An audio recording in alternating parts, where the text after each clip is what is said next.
Hi, this is Donniel Hartman and Yossi Klein Halevi from the Shalom Hartman Institute. And this is our podcast, For Heaven's Sake, Israel at War, day 248. Part of me, every time I mention the number. It's funny when you say it hit me. Right now I said, oh no, 248. And I saw it today on our friend Elliot Goldstein. He has a piece of Scotch tape for hostages where it's a tradition here in Israel to wear a piece of masking tape with the number. And you look at it, and that leads us to today's topic. 4 are free. This week, our life was turned over. 4 hostages came home. Not all of them. There's still hostages there. But there was this remarkable moment.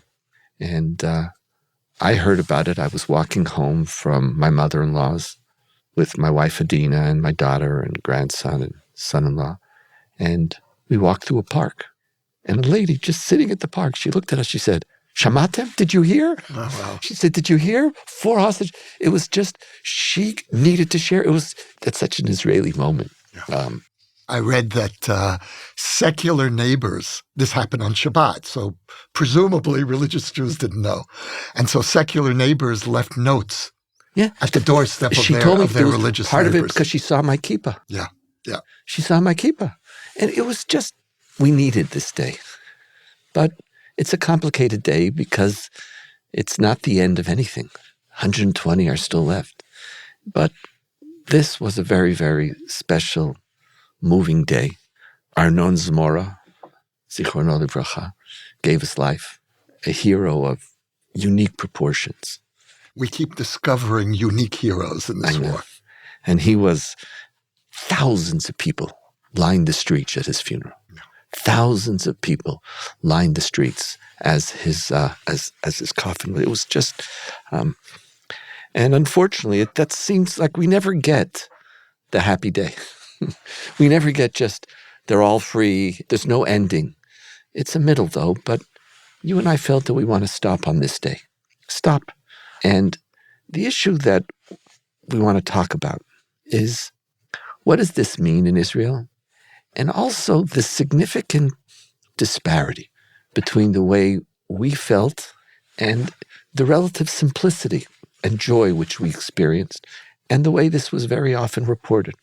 Even when this was reported positively, there was an issue that just didn't exist in Israel, and that is the casualties which resulted in Nusrat when the Israeli army had to bomb. And the technical reason, one of the trucks that was carrying the hostages to freedom malfunctioned, and it was surrounded. And this is the nightmare scenario. And hundreds of terrorists immediately, hundreds of Hamas, and the fact that there are hundreds of Hamas in Nusrat, which we've captured so many times already, just came out and surfaced and were basically protecting these hostages or ensuring that they don't get out. Started to fire RPGs, and the force was in tremendous danger.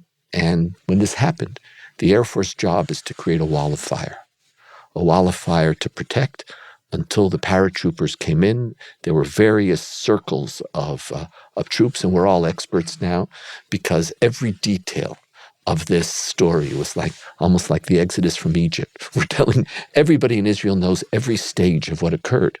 And until the protective detail of the paratroopers could get there were 15 minutes. There was a wall of fire to keep the terrorists from killing the soldiers, the special forces. And for us, when you and I talked about it, this was it wasn't even an issue. And I want to talk about that a little bit, whether we're right or wrong. But there's a disparity that for some, this was the lead story, the casualties, hostages freed, casualties. Is the world understanding something that we're not understanding? Is the world working on a different system? What are their calculations? Or are we understanding something that they're not understanding? Are we understanding? Or what is it that we're understanding? So that's what we want to talk about today. So, Yossi, where do you want to start? First with the joy of the moment.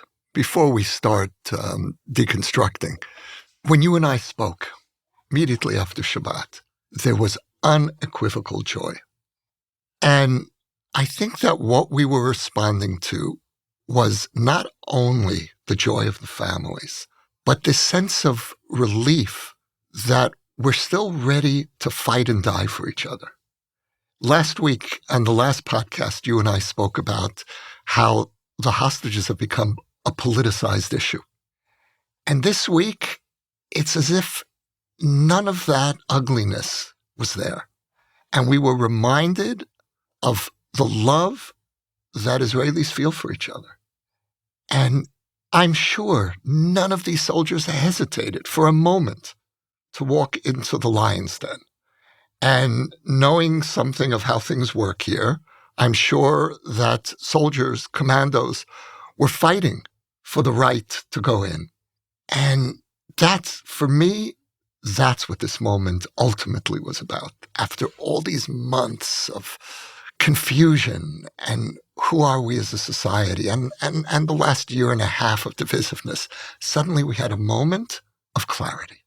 Interesting. For me, it was joy. It wasn't clarity. It wasn't political.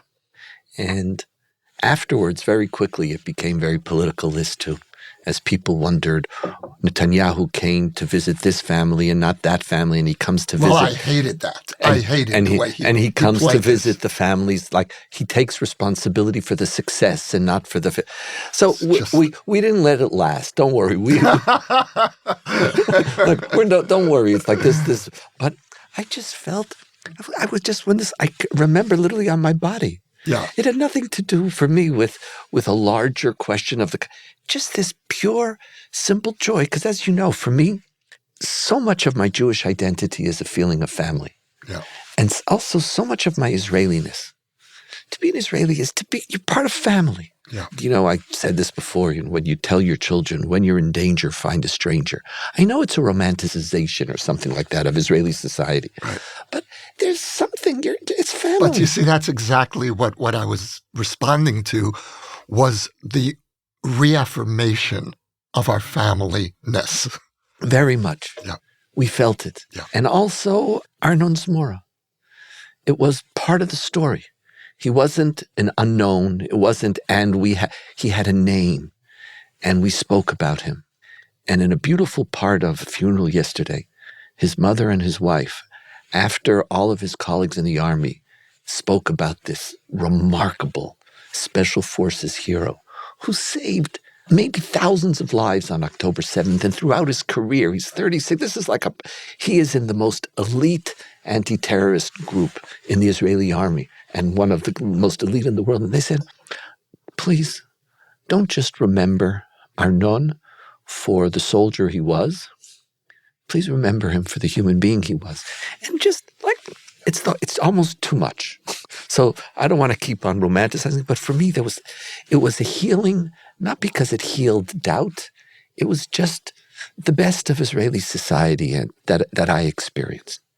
Now, we shared that, and we had that. And in that context, the casualties in Nuseirat weren't even an issue. When you and I spoke immediately after Shabbat, we didn't mention it. Yeah, it was just a non-issue. And I think the bottom line, it's not that we're not aware. It's just to save our hostages. In this context, we have to be able to fight to bring our hostages home. So, Donniel, make the moral argument. See, the moral argument is that the presence of civilians cannot render a legitimate military action, inoperable. The fact that you are hiding behind civilians or you're placing our hostages in people's homes in the midst of a densely populated area, that's not on the operating force. That's on the person who puts them there. And because otherwise, the ability of a heinous enemy to undermine your ability to fight a just war. So here it is, doesn't matter. If I hide behind, so there's parts to it. The first part is I have a right to bring my people home, to bring my family home, to bring my citizens home. I have a right to protect. And it's not simply that civilian casualties are a fact of war. That's almost trivial. And that's silly to some extent. It's the fact that they are embedded in the midst of a civilian population, not by choice. This is your decision. There's a deep sense that it's not on us, but it's on the people who made that decision to put them there. But the second stage It's the issue of proportionality. And here, that's a critical feature of morality of war in general and of the Israeli military ethos, that you can't harm civilians, even if they're used as a shield, unless the benefit that you're going to accrue is proportionately greater in that moment than the casualties to civilian life. This issue of proportionality. And here, I think the reason why we didn't talk about it is that I want my people home. What do you mean This is exactly what we have the principle of proportionality for. This is not just I'm taking out or I'm killing the spokesperson of Hamas because he's a strategic target. No, I'm bringing my people home to save one of my people, to save 4 of them, to save hostages, to save people who for 240 days. So there was a sense for us that this was proportionate, Yossi. Even if, not to speak of the fact that, again, leave aside the counting of the numbers, who was hurt, how many of them were Hamas terrorists, who was coming close. They were bombing and creating a wall of fire around this disabled car, who was showing up there. So whatever the number is, we already know that there's this false numbers game being represented, this constant accusation. So there's a sense that it is a just war, but also that for us was proportionate. So I think there are 2 points here that you're raising. The first is that in this war, we made a strategic decision not to allow Hamas immunity behind their civilians. In other words, you can't cross the border, massacre our civilians, and then kidnap them, cross back on your side, and then hide behind your civilians. That game is over. And this rescue operation in some way embodied that new strategic approach. The second is the total entwinement of the Hamas infrastructure with civilian Gaza. You can't separate one from the other because Hamas has made sure that you can't separate them. So, for example, and this is something that has not been highlighted at all abroad, the hostages were being held by families in neighborhoods, which means everyone knew. Now, that's not to say everyone is guilty, but it's also not to say that everyone is innocent. And I think I mentioned this, Donniel, on one of our previous podcasts when I was trying to unpack the difference in sensibility between the Israeli discourse and the discourse abroad. How here it's as if when we speak about the war in Gaza, it's as if there are no civilians, and abroad it's as if there are only civilians. And we've declared war against the Palestinian people, and there's no Hamas. And this in some ways really was a kind of a summation of the very different, really opposite approaches. In our reaction to the rescue, the question of civilians didn't come up. Abroad, the question of the civilian casualties overshadowed the rescue. So let's dig down a moment because, I have been critical of some of the actions that Israel has taken, not on whether this is a just war, but whether we are always as careful as we should have been and whether all of the civilian casualties were proportionate. And that was really the issue of Rafah.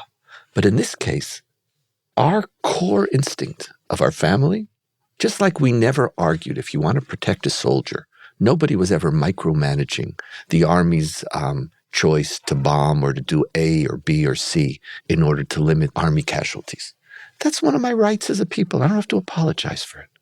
I have a right to be, I have a right to live, I have a right to fight a just war, and I have a right to minimize my casualties on the side of my soldiers. That was never our issue. But here, this was for us, this was our simple Israeli sensibility. Simple, clear. Doesn't mean that we've always done it right, and it doesn't mean we haven't made mistakes. And when we do, we're supposed to own them and do better. But here, that was gone. But in the world, it wasn't. So thank God most Israelis don't follow world opinion. You and I do. But it was a lonely moment in that sense for you and for I, or we noticed the difference between our feelings. How do you understand, beyond the fact that, it's an interesting way of saying it. In Israel, it's as if there's only Hamas and outside we're only fighting Palestinian civilians. But it has to be deeper than that. Okay, we can go to anti-Semitism again, and I don't want to take that away from you ever. And even if I wanted to, I wouldn't be able to. That's for sure. But how do you understand reasonable people, intelligent people. Like, are we just so completely wired differently?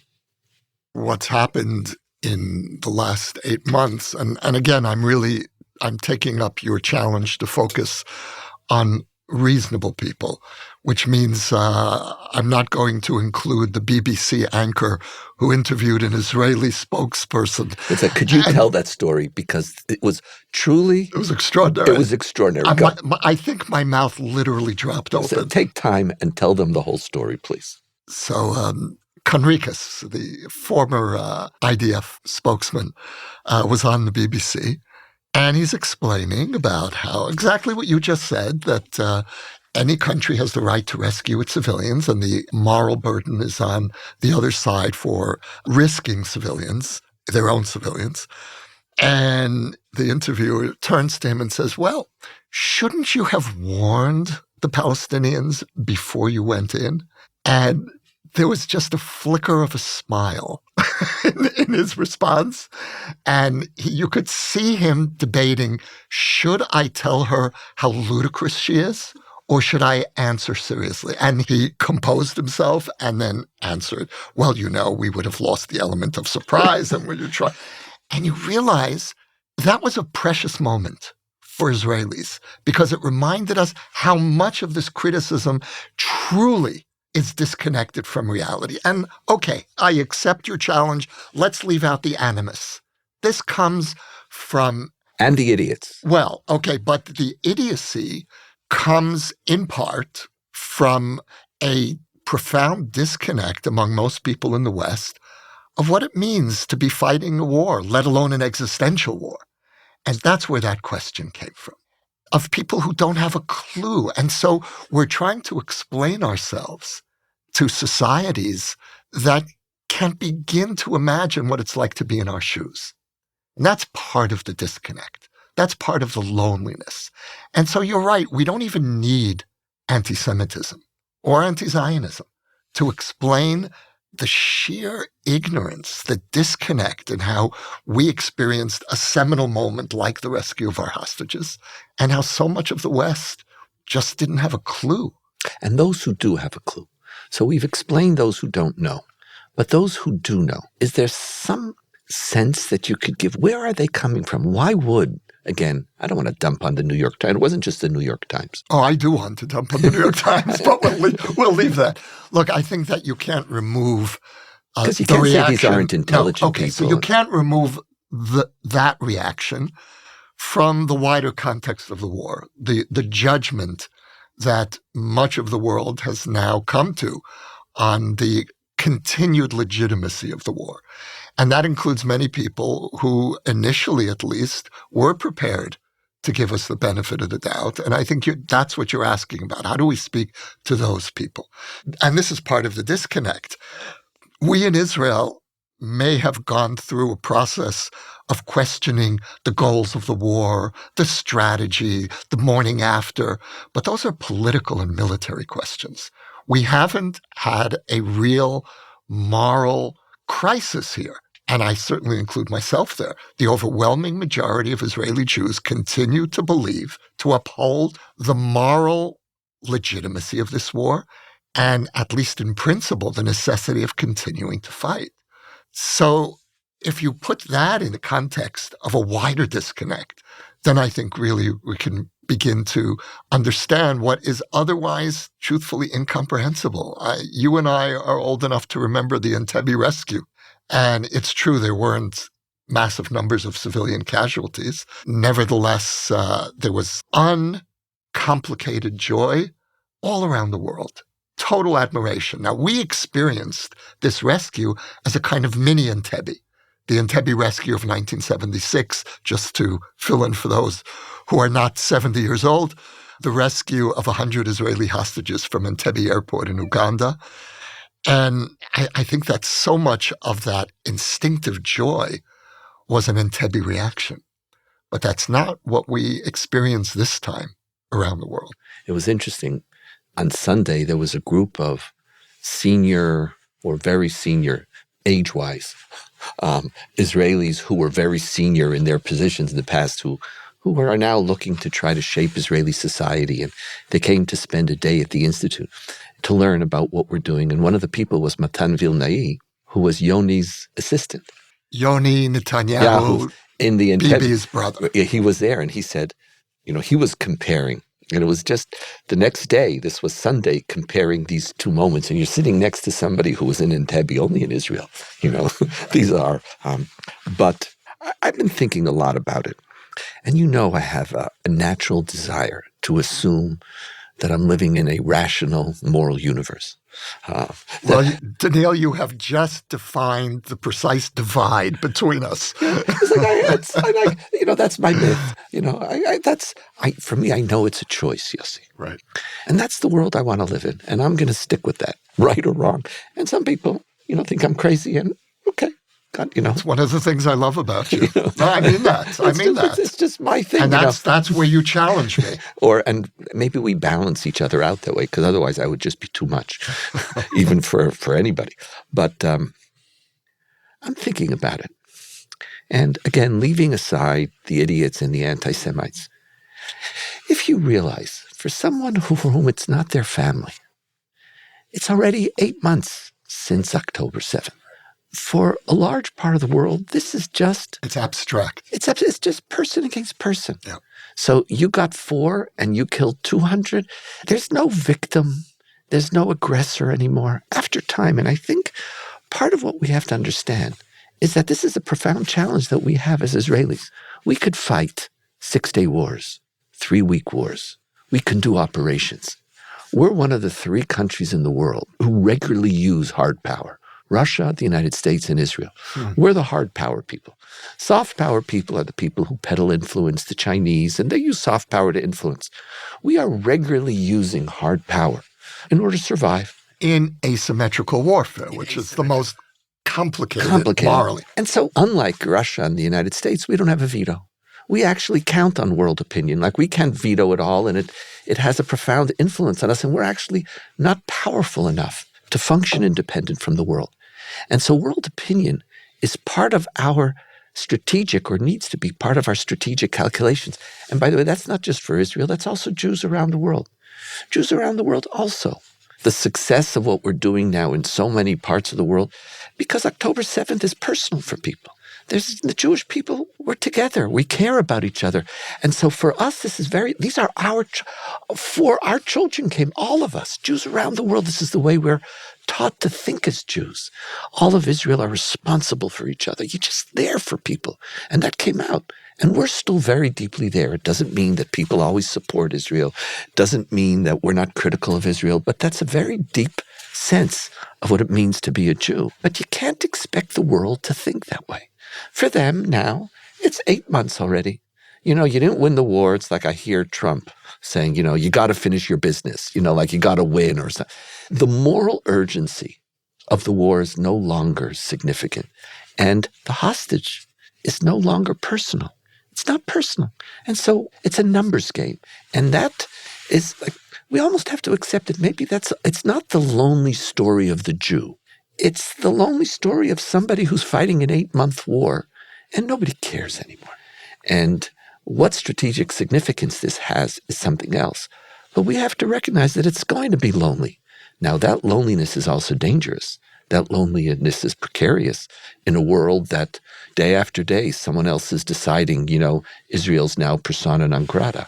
But in the story itself, it just said the hostages don't matter anymore. It's a conflict. There's no more October 7th. We have to realize we're living the war is now literally a post-October 7th war. Yeah. It's an interesting moment for diaspora Jews about how connected they feel to the family. And I think that most diaspora Jews reacted similarly to Israelis. But there were some who reacted without that instinctive family sense. And that's a question. That's a question for the future of our relationship with the entirety of diaspora Jewry. And it's a question really... But isn't it very small? I hope so. I hope so. And it's small but vocal. It's vocal. But by the way, even amongst anti-Zionists, they're not anti-Jewish people. In other words, there are a small subsection of it. So we don't know where this is going to go. I'm not prepared to give the Jewish anti-Zionists the same benefit of the doubt, but we'll leave that. We'll leave that. Let's, as we bring this podcast to a close on day 248, on day 249, we in the Jewish world are going to celebrate Shavuot, the holiday of our receiving of the Torah, or literally Matan Torah, the giving of the Torah, or the present of the Torah, depends. What is Shavuot in the midst of a war? We could talk about Shavuot, and God willing, next year, this won't be Israel at war anymore. And we could talk about Shavuot in a larger way, and what it means for us as Jews and Israelis, and for the future of Jewish life. But this year, on what will be 248, 249, 250, and if you're in the diaspora, it'll be 251 also. That's our punishment for living outside of Israel. Shavuot, does it have any special meaning for you or significance actually this year? Well, we've been speaking now about the emotional significance of peoplehood. And this Shavuot, I'm going to be focused on the spiritual significance of peoplehood. Because Shavuot is the moment when we were really born as a people. The Exodus was the prelude. And then the journey to the mountain, the journey to Sinai, which we mark between Pesach, Passover, and Shavuot, is the journey of maturation to that moment when we were shaped in a collective act of divine revelation. And it's the collectiveness of the Sinai revelation that I think is especially significant for the meaning of peoplehood.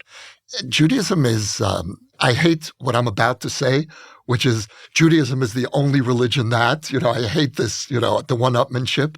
But in terms of understanding the essence of Judaism, Judaism is the only religion that experienced revelation not to a single saintly individual, but to a whole people.